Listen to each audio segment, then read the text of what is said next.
You actually are probably one of the highest earning paralegals I've ever gotten to speak to. So I'm going through these boxes and just like, this is it. This is the office job, the dream. And it was exhausting, but I learned so much in that short amount of time. And today, I'm making over 240,000 a year. Every one of us has the potential of being far greater than we are, far more than the assignment, really.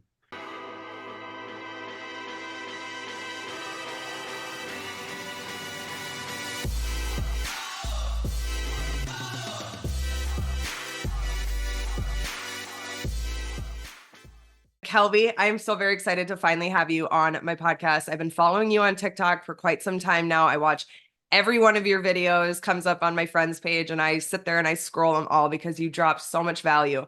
The first video I saw of you, you were talking about your journey into the paralegal world, and you just talked about your father and where you started and not, how much you were making. And it was so inspiring. I'm not even kidding. I was moved to tears in my eyes.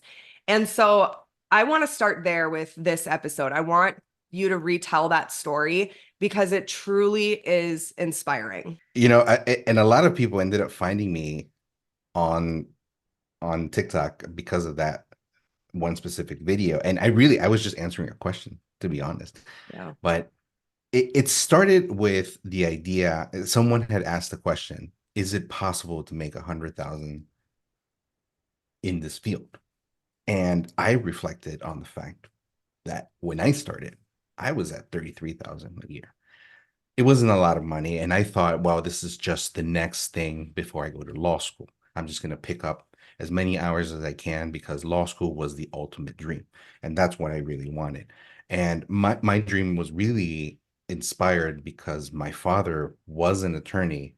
He had just passed the bar in his home country, but found out that he was expecting me and left Peru, came to the United States. He never got to actually practice what he studied.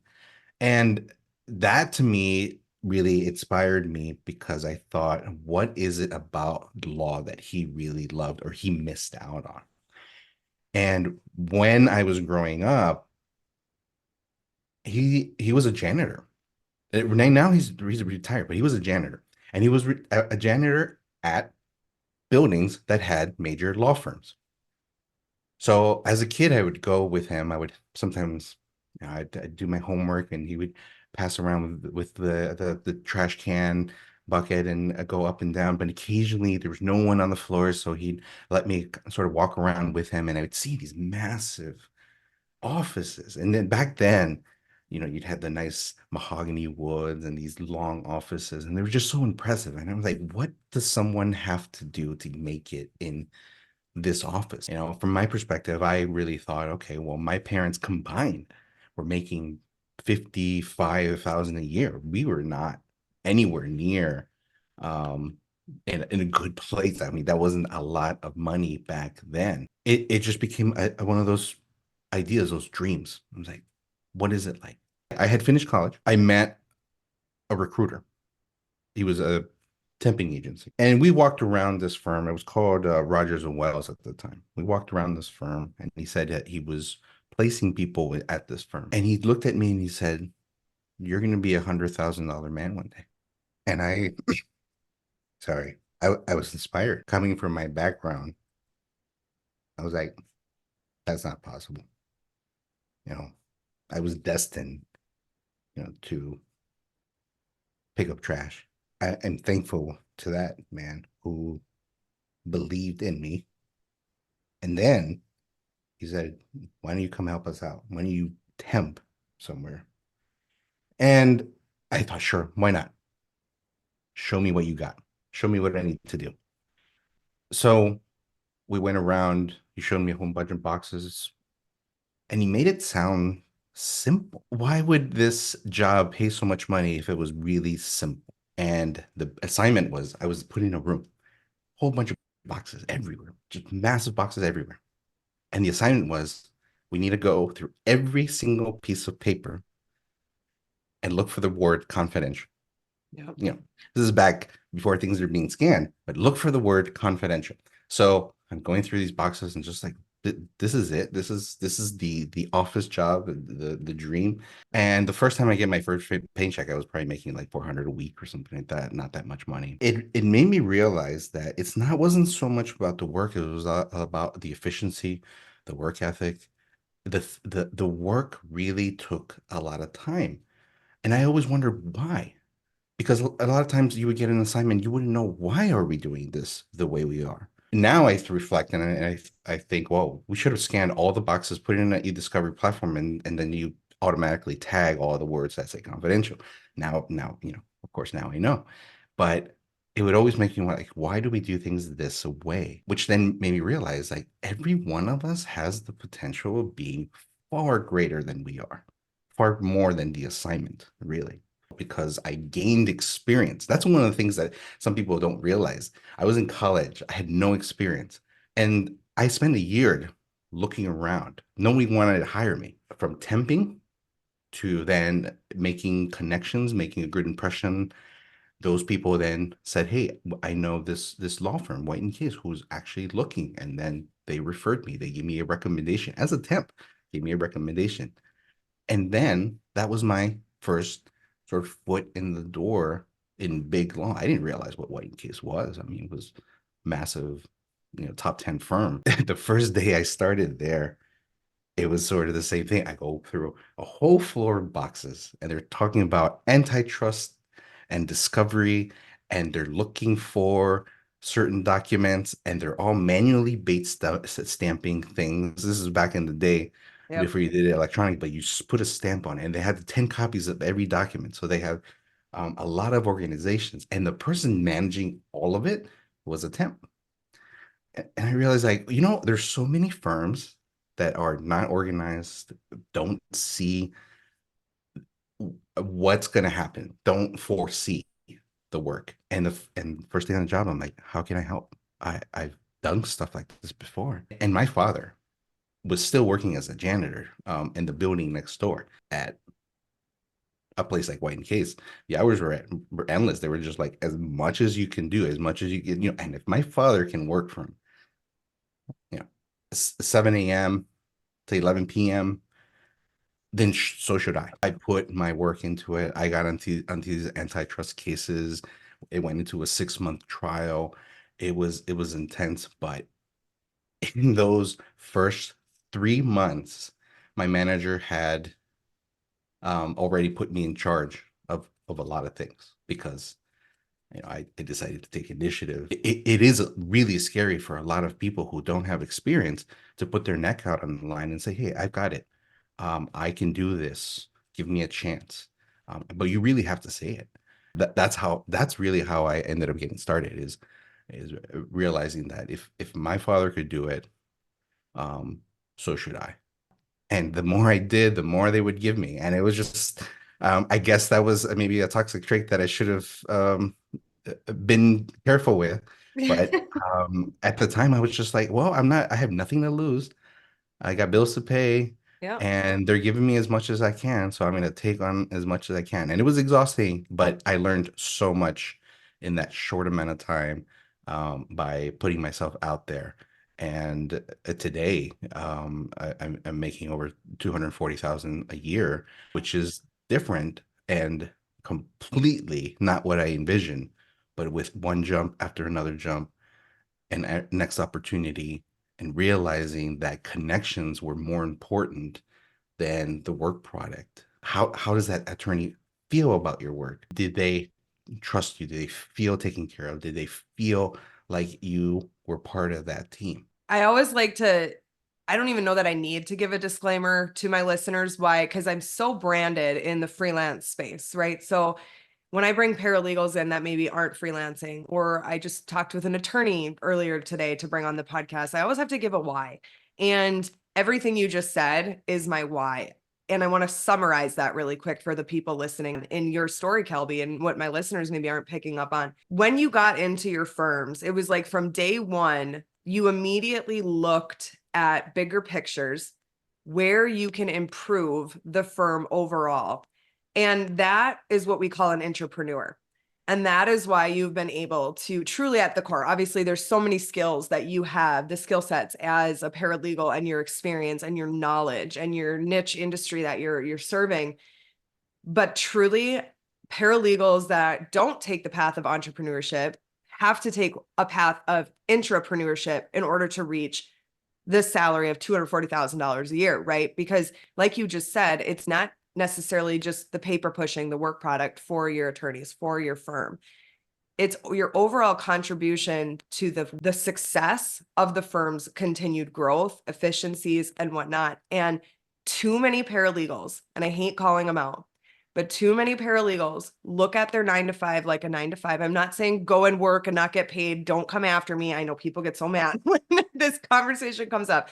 You should be compensated for your time. And I'm not saying you have to work until midnight. The more you can identify areas of improvement and problems that need to be solved in an organization, that's an entrepreneur. And then if you have that skill set, you are 100% ready to become an entrepreneur if that's something you want someday, because it's a transferable skill. You find a problem, you create a solution around it. And that's why I've been so drawn to your content, because, you know, it's obviously in my industry, and but it's just how you teach, and you teach paralegals to look beyond just the project. So that segues me into asking, your for anybody wondering, and I'll link up everything of Kelby's in the description, but you're professor paralegal on TikTok, and you teach attorneys, right? You teach I've attorneys. taught attorneys, law students, paralegals, anyone who actually wants to listen and figure this out. The other thing that I do is meet with legal tech vendors to brainstorm their ideas. Sometimes they have feedback, and sometimes I can say, well, here's how you can get into a law firm, or at least a firm like mine, if you tweak something or there's something that we need. Didn't you teach attorneys at a law school? Yeah. Yeah. Yep. Were you nervous? My first gig was to help one of my partners out at American University, which is in Washington, D.C. Oh yeah, I was really nervous, but until I see their eyes light up when they realize this is not just theoretical, this is practical. This is information from a real person working the real work from big law. I had heard from many law students that they've been taught by professors who've never practiced. And I found that fascinating. I've actually been exploring this with American University to do summer classes, or to do a different level after they've graduated. And that's something that I hope to accomplish at some point. But many firms don't have dedicated paralegals, don't have paralegals to train, or don't have associates who will train.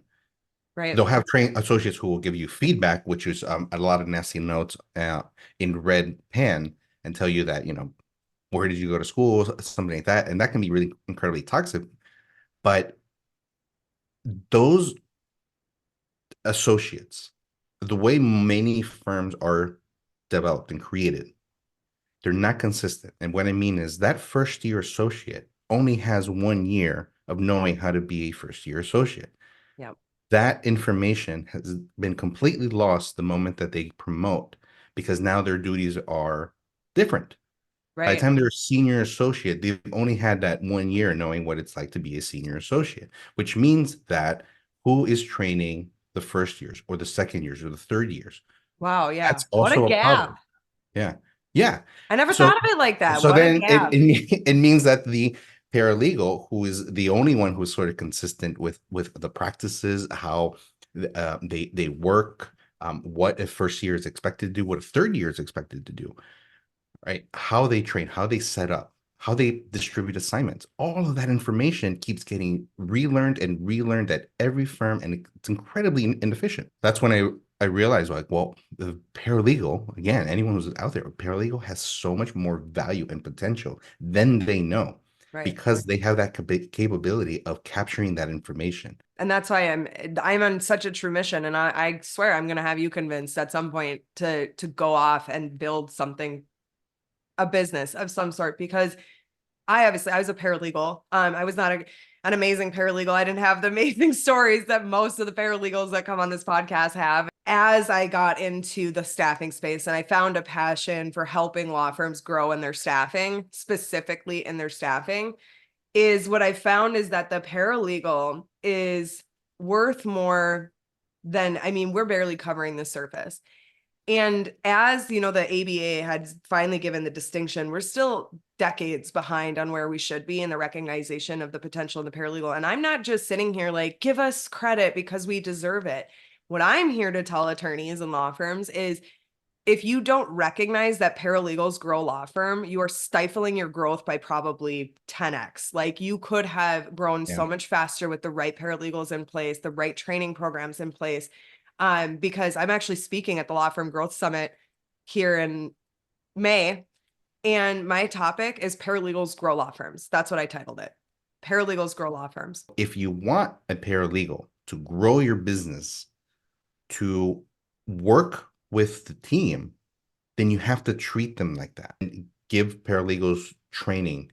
If there's not training in-house, get them out. Get them to NALA. Get them to different seminars. There's so many free ones. If they're completely focused on meeting a billable requirement, then that means that they don't have time to network, to develop their professional information, to go to trainings, to learn how to be leaders, to read books. When people started with me, the first thing I would give them is the book How to Win Friends and Influence People. Yep. Because I said you need to first realize how to work together. This is a people industry.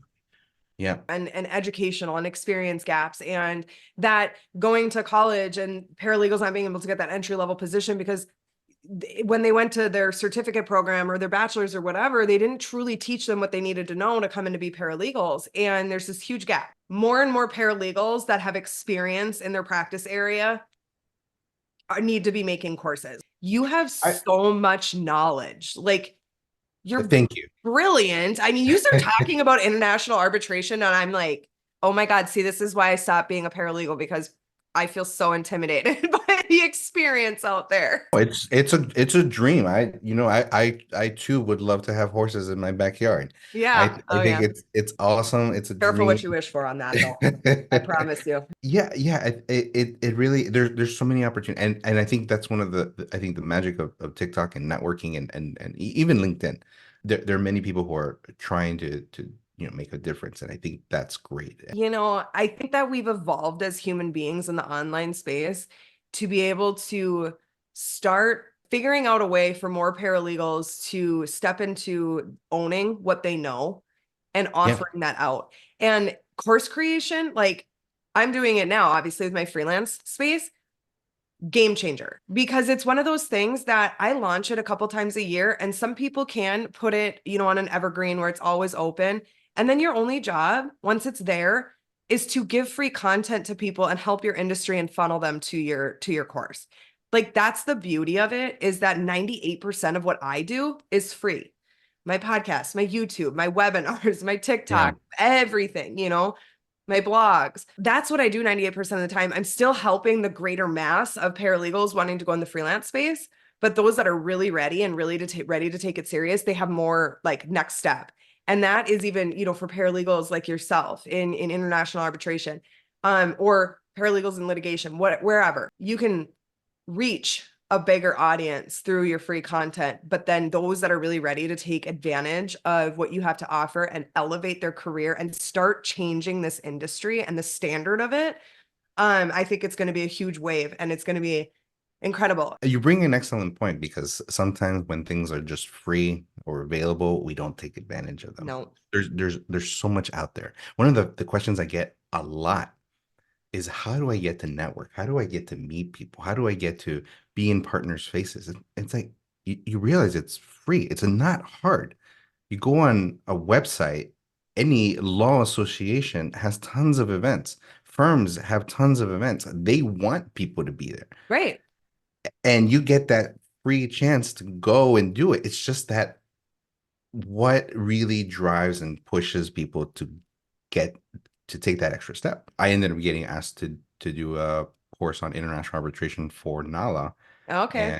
And it was really fun, and it was a paid course, and I had I think like 14 people in the room. There's a level of the free, or like they're getting enough information, kind of the teaser, Yeah. and then from that point, hopefully we can do these webinars on maybe paid or maybe consulting one-on-one type of thing. Yeah. Paralegals just, I don't think they've like, even if many paralegals out there have realized their value, they haven't even realized the surface of their potential in the industry. I think a lot of paralegals want more, and I'm not even saying necessarily financially speaking, but more purpose, more passion, more I'm contributing to this industry beyond just drafting that motion today. And there's so many opportunities. And actually, funny enough, like I think paralegals get in their own heads about their knowledge. When I was talking to Molly on the podcast, the attorney that I had got on my podcast, we were talking about how paralegals get so nervous about putting themselves out there in the industry because, there's attorneys out there, there's other paralegals, they don't want to be feeling like imposter syndrome or what have you, and it just get in their heads a little bit. And she's like, that is so funny because here I am, like, I mean, I hope my paralegal doesn't think I'm stupid, like attorneys aren't as stuffed in, I mean, yes, there are some, just like there are in every industry, right? You got good doctors and egotistical doctors and Yeah, what have you. They value the knowledge of a paralegal. they They do. want to hear what you have to say, even if you just, when you start putting content out there in solving problems on case management in their firm, they want to hear that stuff. And she's like, you'd be amazed, like on LinkedIn or wherever, that I come across something that maybe a paralegal talks about in an article that I haven't even considered, could be a problem in my firm. I didn't even think about that because they're not trained to see business angles. They're trained to think theory and win cases, Right. not grow businesses and not, you know what I mean? And manage Right. businesses. So Well, it's and just, that's why I talked about the attorneys as sort of an eclipse. yep. They're really at the center of the law firm. It's not a stepping stone. It's not a step to achieve it. Like, it's really they are the center, and they've got to do everything from timekeeping to admin to getting clients to doing the actual work. But then they don't have that ability and time to reach and broaden the horizon. How do we get clients? How do we get into networking events? I ended up getting on the Hispanic Bar Association to help out, and then we ended up doing some events that way. And then when I heard that there was an event that I thought, hey, maybe I should offer up one of my partners Yep. to speak at those events. That's what a paralegal can do, right? Because attorneys' time is really, really valuable. They can't really get into those things. But in the networking side, they can get one way. In the client development side, what does the client want? How do we make the phones more efficient? How do we take notes more efficiently? How do we work with the vendors who we're working? Is the case management the best tool that we have? Is there something else? Let's go to Legal Week. Let's find out what other people are doing. What about recruiting and staffing? Are the way of that we are anticipating our need the best way? Should we have you involved earlier on when we anticipate a change? Like all of that, again, that's all work. And again, and it expands from this eclipse. It expands. To circle back on that, what you said, because that was gold, what you said, where you talked about the eclipse and the attorneys in the center, and we're going here and we're going there and we're going here and we're going there, with all the things that come together to make that center be able to practice and that center be able to grow and that law firm be able to grow. I just want to point out that everything you just said, hiring, staffing, tech, case management, phones, this, that, I can guarantee you probably 90% of my paralegals listening right now have done all of those things, have done all of those things in a law firm. You And have all you have to do is be a specialist in one, one and and you're a you are hundred gold. thousand dollar. Yeah. Yep. Yes. Yeah. That was like a perfect conclusion moment on circling what we Yeah. are trying to say back is that, and that doesn't matter. I don't care if you want to go into the employee space and climb that ladder in your specialty, or if you want to start your own consulting firm or staffing You firm or don't, what have you. for many of these things, you don't even need a degree. You No. could come straight out of high school and Yeah. ask the high school student, do you know how to share your screen Right. on Zoom? And if they say yes, okay, then you could be a hot seater. All you have to do is when the attorney says pull up exhibit 8, you can pull up exhibit 8 and go to Yep. page 3 and just show that. Show Yep. that page during a trial. That's a hot seater. That's $100,000 salary right there. There's so much potential in this area. It's amazing that we're barely touching the surface of it, and we're still stuck in law doing things the old school way. We're still stuck using Latin because our typewriters would run out of ink. Yeah. And we forget that that's why we do these things. We forget what the paragraph symbols meant at the time, or how to insert, or how to use short codes to work faster. We do a lot of things old school way. Our paper, the way we write is based on paper. Yeah. So there's no interactive component, no way of um, summarizing the facts, and we'll go ahead and write, 40 paragraphs about what the facts of the case are, when we could have probably just inserted a 1 minute video about this. Yeah. But we're basically writing for paper. Yeah. So how is it possible that we're ever going to go beyond and improve this industry if we are not thinking out of the box, learning how to do things? For paralegals listening, just to not stuff yourself into a one-dimensional realm of being a paralegal and being in the legal industry as a whole. Like, start actually entering it. You're not just, I mean, we constantly say paralegals should get more respect. Paralegals should get more respect, but are we actually going out there and putting ourselves into the industry? Are we inserting ourselves in the industry and getting away from our big desks and actually being a part of it? Clients and acquisition and what attorneys are having to do to keep their businesses running and all these things. Like, are we actually immersing ourselves in the legal field and what it is to run a law practice, beyond just doing paperwork? So, Kelby, at the end here, what I really think would be a great question that I'm going to put you on the spot is, you actually are probably one of the highest earning paralegals I've ever gotten to speak to. If you had one piece of advice for somebody right now working at a job for $50,000 a year, thinking that's going to be their cap, what is one piece of advice you have for them? If you could sum it up, like that one piece of advice that will have a waterfall effect on everything they do going forward. To be the master, you first have to learn to be the servant. Go out and find out what everyone else does. Find out what office services does, what the court reporter does. Learn about the people around you. Yeah. Because you're going to find that these are the people that you're going to need at some point, and help each other out. It's great that some people seem like, okay, well, if I just stick to my 9 to 5, I'm going to get my paycheck and all. And if that's what you want to do, fine. But that's all you're going to get from it as well. You've got to reach out and find out what other people do and how they do it, and then work together, figure it out. Because really, we're all people still at the end of the day. We're all trying to help someone out. If there's nothing learned from the legal industry, all it is there's someone who has a problem and they need your help, and they can't help themselves. So they need you. They need you to help and fight for them. That's really what this is about. And one of my first jobs, on my first week, I didn't really know and understand exactly what it is I was doing.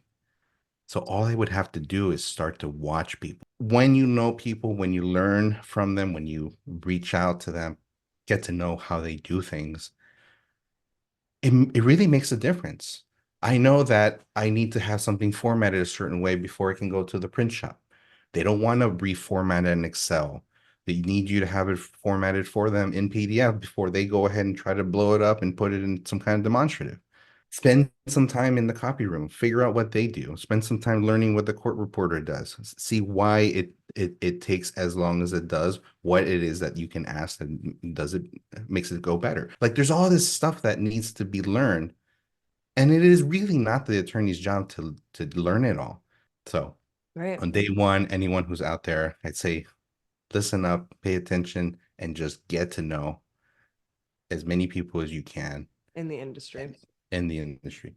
Most of the paralegals I talk to that have found financial success in their careers, it always stems back to networking in some form of the sense. Now you're taking that one step further, which is important to hear, not just networking, but truly learning the industry as a whole, so you can contribute to the improvement of your firm through those things is essentially, and then tying it back one step back to our very beginning of the conversation and how you stepped into your law firm immediately as an entrepreneur, recognized where improvements can be made. You stepped up, you started working it through, and that's how you got to where you got today, is that progression of all the things that was said. And so I appreciate it very, very much, Kelby.